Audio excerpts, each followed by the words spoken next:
head of the British Army has said that Brits face being called up to fight if we go to war with Russia because current troop numbers are simply too low. General Sir Patrick Sanders, who's been very outspoken on the topic of dwindling troop numbers in recent years, has also spoken about his belief that there needs to be a, quote, shift in the mindset of the public so that they're willing to defend the UK against foreign enemies should they be mobilised. So is it time to consider reintroducing conscription? Well, that's the question. To debate this, we're joined by former SAS trooper Phil Campion. Thank you, Phil. And former Royal Navy officer Dr Steve Aiken. Well, Phil, I'll come to you first. Conscription, good idea if we face a threat? Not necessarily conscription. I don't think a press-gown soldier will ever fight like a volunteer. However, we are in a position where the interesting thing out of this was the mindset of the British people has to change. And to do that, you do need some sort of community-based project for young people to take and be involved with so that their mindset can change towards wanting to actually be here and contribute should something go wrong. And don't forget, in times of peace, you need to prepare for war. So I think the general's been very shrewd in as far as he's realised that there's a problem, and if it escalated as quick as it could do, we would be in a very bad place very quickly. So are you talking about national service, Phil? Yeah, I'm talking about national service, but I'm not necessarily saying national service is the answer. I don't think that taking everybody and making them serve and cluttering up an already small army with a load of people that don't want to be there is the answer. I think that a community-based project where perhaps after a while you could pick people that you wanted to go on to the army would be worthwhile. It would also teach a lot of these people nowadays that haven't learned anything about respect and all the rest of it, a good few lessons so that they could want to contribute to the society.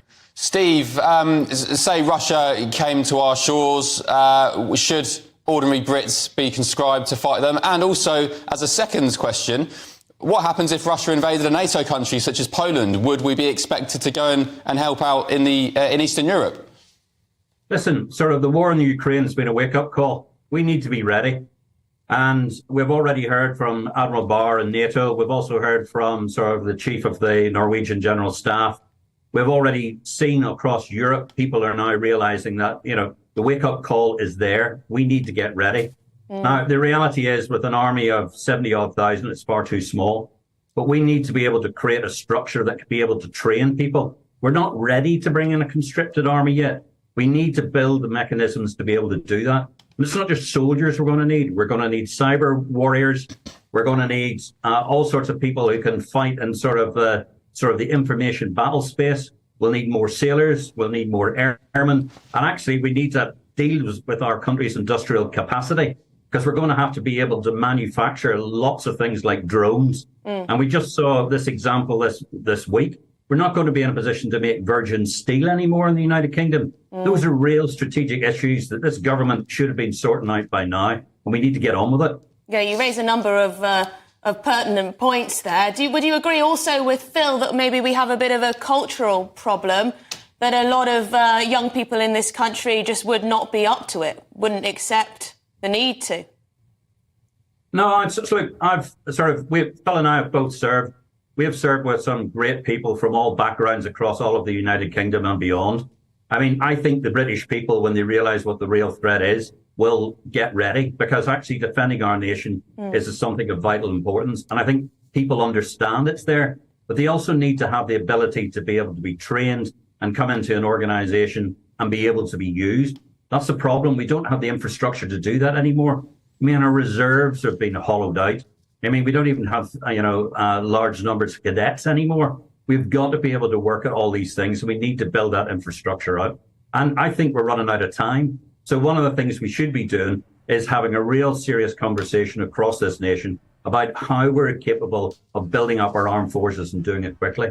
And that includes all the other things that I've talked about.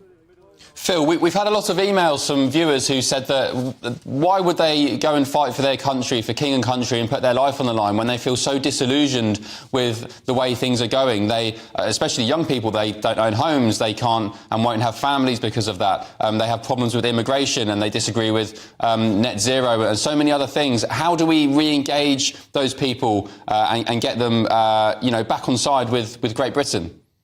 Right, it's one of those things, having that attitude. when you're disgruntled with how things are going and things aren't going your way. But when the enemy actually knocks on your door, then things will escalate extremely a lot faster than you probably thought. And if you'd have said that to someone, say, for instance, in Ukraine 4 years ago, how do you feel about fighting? Well, I don't want to fight. Well, now you are fighting, aren't you? Okay, so sometimes the situation will dictate the response. Yeah, so circumstances dictate, Steve. Actually, if we did have a threat on our shores, people would just get on with it. Steve? Is Steve there? In Ukraine. They've seen what's happening in the Middle East. They know war's coming. I mean, many people are now realizing that, we've got to get ready. And, it's the job of our government. Our first role of our government is to look after our security. They need to be making changes, and they should have been doing it by now, rather than waffling on about sort of, we've got great kit and we don't need more people. That's absolute rubbish. The Chief of the General Staff was spot on. Saying that we need to be ready and prepared is exactly what we should be doing. Steve, the RAF, for example, last year, they had to apologise for reverse discrimination by excluding white pilots from a recruitment scheme. On what planet now are they expected to... I'm talking about white people, white pilots. They've been subject to all this diversity and inclusion and equality nonsense that's ravaged the armed forces. How would you expect people who've been excluded under those circumstances to then go and take arms and defend the country? Look, we've got this classic example of we've got a recruitment problem in the armed forces. Why have we got a recruitment problem in the armed forces? Because they outsource recruiting. The days when you used to go to a recruiting office and meet people from the armed forces and invite you to come and join the Army, Navy or Air Force, and particularly in my case, come and join the Royal Navy, have gone. They've outsourced it. That's the biggest problem we've got at the moment. It's not wokeism. It's the fact that we're not actually doing the proper recruiting ourselves. I mean, somebody has to seriously ask the question, how can it possibly take so long to get so many people who want to volunteer to get into the armed forces actually get into the armed forces? Yeah, Steve, sorry to cut in there. Well? I just want to give a last word to Phil because we've got to wrap things up. Phil? Yeah, I'm here. Yeah, go on.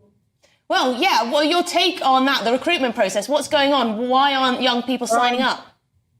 I think that there's a problem throughout. I call it the 3 R's: recruitment, retention and resettlement. And if you get one of those 3 R's wrong, you've got a massive problem. Now, at the moment, they're struggling to retain people, which means when that soldier gets out, he's got a poor taste in his mouth. He passes that on. That word gets back to the person that's going to join up. And that's why numbers have gone down. And obviously, as my friend alluded to, the outsourcing of all this to private firms who are only interested in their own numbers, it doesn't work for me at all. OK, great stuff. Phil Campion and former Navy officer Dr Steve Aiken, thanks for your expertise. Appreciate it.